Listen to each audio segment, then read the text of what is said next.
প্রিয় দর্শক, আবার একটা খুবই ডিফেন্সের গুরুত্বপূর্ণ আপডেট নিয়ে চলে এলাম আপনাদের কাছে।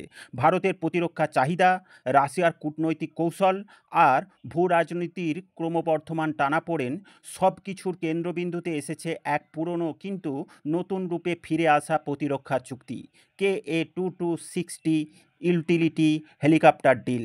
ডিসেম্বর মাসে ভ্লাদিমির পুতিনের নয়াদিল্লি সফরের সময় এই চুক্তি আবার আলোচনায় আসছে। রাশিয়া এবার দিচ্ছে একেবারে নতুন VK650V ইঞ্জিন এবং প্রযুক্তি হস্তান্তরের প্রতিশ্রুতি। কিন্তু প্রশ্ন হলো, এবার কি চুক্তি সফল হবে? আর এর ভূ রাজনৈতিক তাৎপর্যই বা কী? স্ক্রিনে দেখুন এ বিষয়ে ডিফেন্স সোর্স থেকে যে রিপোর্ট পাবলিশড হয়েছে। 2015 সালে ভারত রাশিয়া যৌথ উদ্যোগে তৈরি হয়েছিল ইন্দো রাশিয়ান হেলিকপ্টার লিমিটেড, যার উদ্দেশ্য ছিল 200টি KA-2260 হেলিকপ্টার তৈরি করা। চুক্তির শর্ত অনুযায়ী 60টি হেলিকপ্টার আসবে সরাসরি রাশিয়া থেকে, আর বাকি 140টি তৈরি হবে ভারতের তুমকর এ হেল এর কারখানায় মেক ইন ইন্ডিয়ার উদ্যোগের অংশ হিসেবে। কিন্তু নানা কারণে প্রকল্প থমকে যায়। ফরাসি স্যাফরন অ্যারো ইঞ্জিন ইউরোপীয় ইউনিয়নের নিষেধাজ্ঞার কারণে রাশিয়ার কাছে অপ্রাপ্য হয়ে যায়। প্রযুক্তি হস্তান্তর ও স্থানীয় সমস্যা নিয়ে ভারত রাশিয়ার মধ্যে মতভেদ তৈরি হয়। একই সময়ে ভারত নিজস্ব লাইট ইউটিলিটি হেলিকপ্টার LUH তৈরি করতে শুরু করে। এই মুহূর্তে রাশিয়া এখন নতুন সমাধান নিয়ে এসেছে। তাদের নিজস্ব VK65V টার্বো শ্যাফট ইঞ্জিন, যা 2025 সালের শুরুর দিকে আন্তর্জাতিক সার্টিফিকেশন পেয়েছে।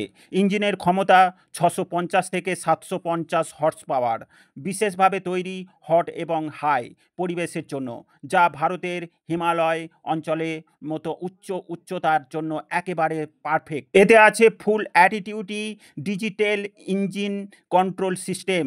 প্রযুক্তি থাকার আগের তুলনায় বেশি জ্বালানি সাশ্রয় এবং নির্ভরযোগ্যতা বাড়বে। ভারতের সেনাবাহিনী ও বিমান বাহিনী মিলে প্রয়োজন প্রায় 400 নতুন লাইট হেলিকপ্টার। পুরনো চিতা এবং চাতাক হেলিকপ্টারগুলো ক্রমেই অকার্যকর হয়ে পড়েছে, বিশেষ করে হিমালয়ের উচ্চতর অঞ্চলে। এখানেই KA-2260 আবারও প্রাসঙ্গিক। এর কোএক্সিয়াল রোটর হেলিকপ্টারকে করে তোলে অত্যন্ত ফুর্তিলা। টেল রোটরের প্রয়োজন হয় না, ফলে সংকীর্ণ উপত্যকা এবং পাহাড়ি ঘাঁটিতে কাজ করতে সক্ষম। কিন্তু এই চুক্তির পিছনে রয়েছে ভূ রাজনৈতিক প্রেক্ষাপট। মার্কিন যুক্তরাষ্ট্র, ইউরোপ ভারতকে পশ্চিমা প্রতিরক্ষা প্ল্যাটফর্মের দিকে টানতে চাইছে। রাশিয়া চাইছে ভারতের সাথে ঐতিহাসিক প্রতিরক্ষা সম্পর্ক বজায় রাখতে, আবার চায় ভারসাম্যপূর্ণ কূটনীতি।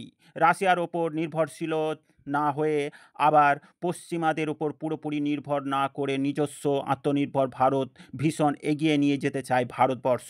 এই কারণে প্রযুক্তি হস্তান্তর এবং স্থানীয় ইঞ্জিন ম্যানুফ্যাকচারিংয়ের প্রস্তাব ভারতের জন্য অত্যন্ত গুরুত্বপূর্ণ।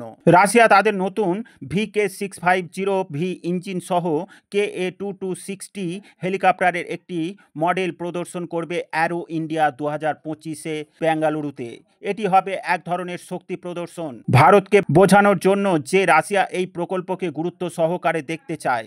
যদি এইবার চুক্তি চূড়ান্ত হয়, তাহলে ভারতের পাহাড়ি সীমান্তে দ্রুত মোতায়েনের সক্ষমতা বাড়বে। হেলের মাধ্যমে বড় মাপের প্রযুক্তি হস্তান্তর হবে।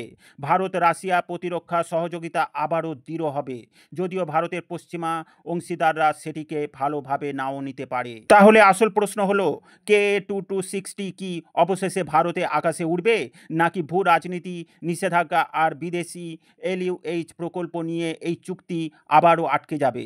ডিসেম্বরের মাসে পুতিনের দিল্লি সফর আর অ্যারো ইন্ডিয়া 2025 সেই উত্তর খুঁজে পাওয়া যাবে। বন্ধুরা, আপনাদের মতে ভারত কি রাশিয়ার প্রস্তাব গ্রহণ করবে, নাকি নিজস্ব হেলিকপ্টার প্রোগ্রামে অগ্রাধিকার দেবে?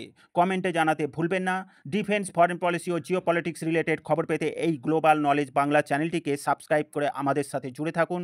সকলকে জানাই আন্তরিক ধন্যবাদ।